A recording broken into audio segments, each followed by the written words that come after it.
What's up, guys? This is Doug with Four Wheel Drive Trek, and today I need to replace the ball joints. Now, the ball joints in here are the stock ball joints from 140,000 miles ago, and I threw the bigger tires on there, lift, all that, and go wheeling. As you've probably seen in my other videos, I actually take it off road and do stuff with it. So naturally, the ball joints are just blown out. I can feel it as I'm driving down the freeways, where it kind of goes back and forth, clunks from side to side, hits bumps, and it kind of like clunks a little bit. It got worse and worse, and I kept trying to figure out where it was. Duh, ball joints. So I am taking my ball joints from this.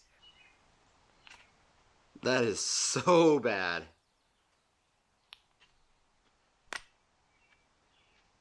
And I'm going to be replacing them with these ball joints.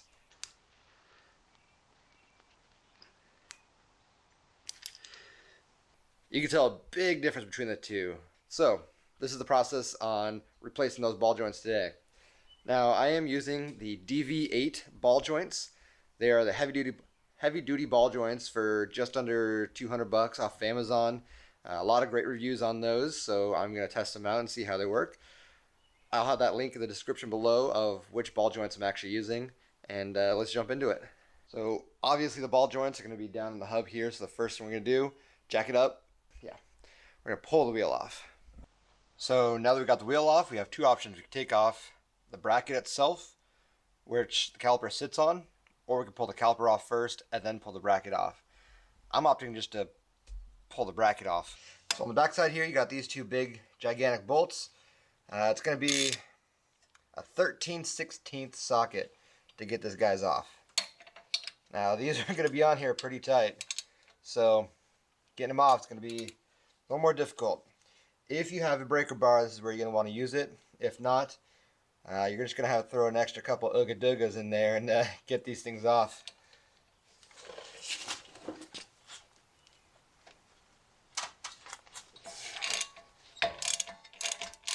And one thing to take note is break both of them first, break them free before you actually pull the nut out. Sorry, before you pull a bolt out. That way you're not trying to torque on the other one and this entire bracket's coming up and down.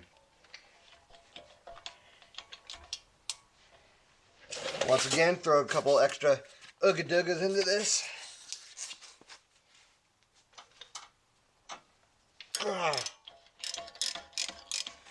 You want to steady this on something. You want to hang it. So I'm going to use a bungee cord.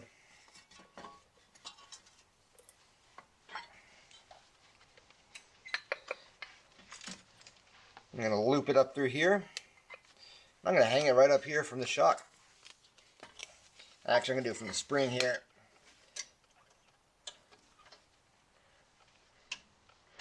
So now, it hangs out of the way. None of the cables are actually holding onto it nice and snugly. It's all loose, so you don't bend anything. Then, this guy just comes right on off. Now we got to get the axle nut off. It is a 35mm socket. It is a big one. I suggest getting a solid impact gun, or I'm going to show you another way about it if you don't have an impact wrench. Now obviously, this is nice and loose. You don't want that. So, throw an impact gun on here, just remove it off there. However, if you don't have an impact gun, so you're going to be spinning it this way. That's not going to work. Spin it this way again. That's going to hold on there nice and tight. You can throw this guy on there. You can pull it off. However, I know this is nice and tight on here, so I'm going to use the impact.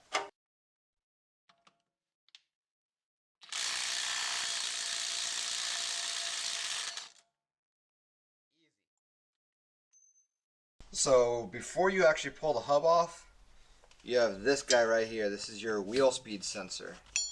Now mine's really dirty in there. Kind of work your way in, get it all cleaned out. You want to make sure and pull this off first so you don't end up ripping this out.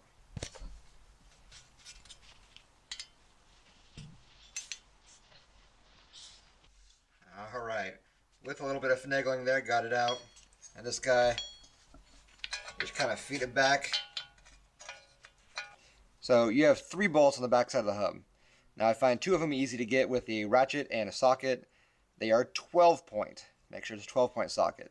The top one, however, is a little more difficult, and I have a ratcheting wrench to work with that.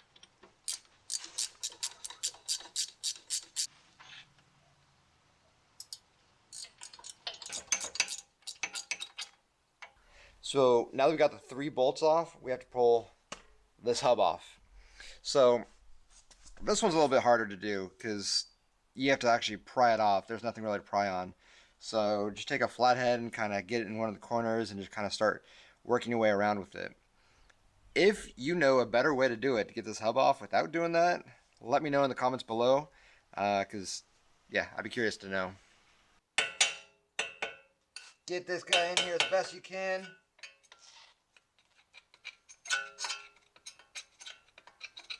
Oh man.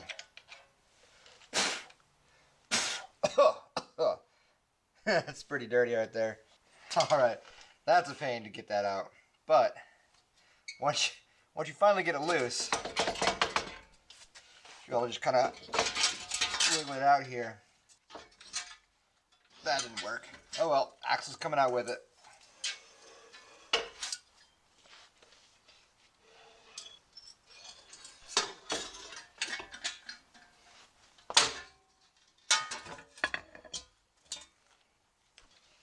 So now you got to access these 2 bolts, one here, one here. Make sure you take the cotter pin out.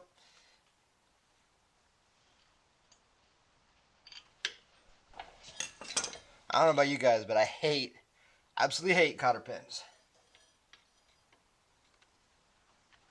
I love the idea of cotter pins. I like how they work. I hate getting them out. Tell me what your best technique of getting these cotter pins out, because I always struggle. I don't know why. I always struggle with them. So all you guys out there in smart people land, is there a tool to get a cotter pin out? It would make sense if there's some sort of tool that like grabs onto it a little better instead of bends it and breaks it. That's what I just did. Which doesn't matter, I got it out, but it's got to be something, right? Let me know in the comments below if there's some technique or some tool that gets this out easier. Alright, this top one is a 7/8 socket. Pretty big one too. And again, righty-tighty, but we're upside down, so let's see. That way is the right way. I'll do it from this way.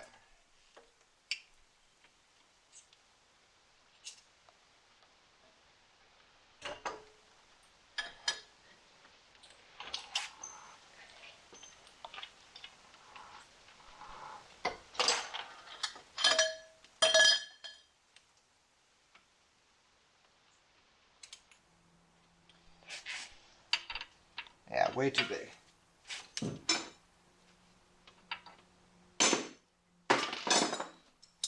So, I'm going to throw this guy on there.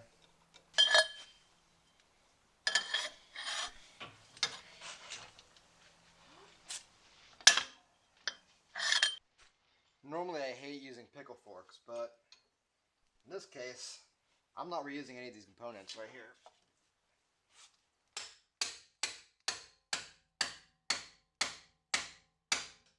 There we go.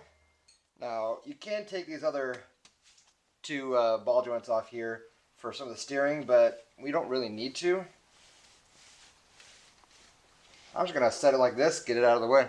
So one trick to get a ball joint out is to use, well, obviously a press, but hoping this one here is sturdy,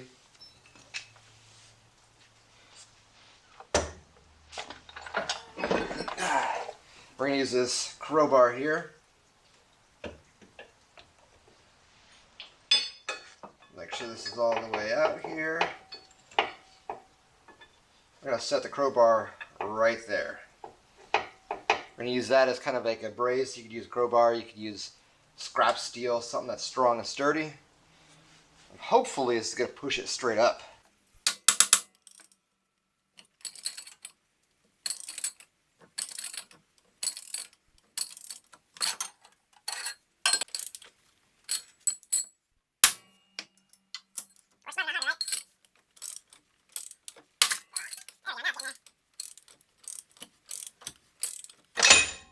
Boom. There we go. So this part's not really necessary if you don't want to do it. I would suggest it.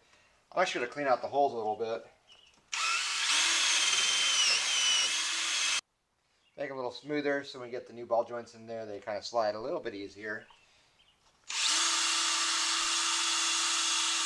For the new guys, I'm going to take this off so I can use this as a kind of a pressure point. I don't want to get a socket around that and get it stuck. So, I'll find one of these that'll fit over the top and sit. What I'm going to do is do a little bit of MacGyver. I'm going to use that crowbar again.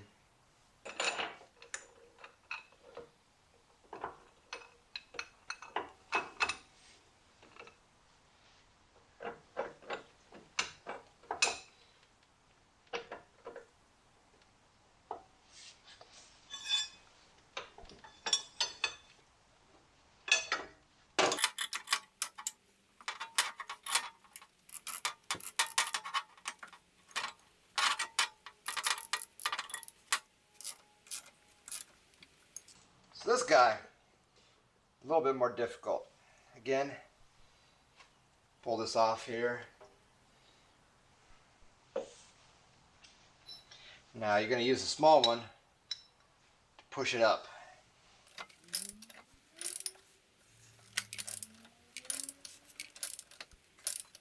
Alright, last thing I gotta do is put the Zerk fittings on these, pump it full of grease, and reassemble it all. Okay, so I finished up yesterday. I forgot to do an outro video, so here's my outro video. So once you get it all nice and tight, basically put everything back together in the reverse order that we took everything off, get it all tightened down, take it for a test drive, see how it feels, and oh man, it is night and day. Like, it is a huge difference from having at least one of them blown out to all nice and tight. I suggest doing this. Jump up to some heavy duty ones if you haven't already. Do it. It is probably one of my favorite things I've done so far to the Jeep. So anyway, if you like the video, please hit that like button, hit that subscribe button down below, comment, let me know those questions I asked, and yeah, I'll see you guys next time.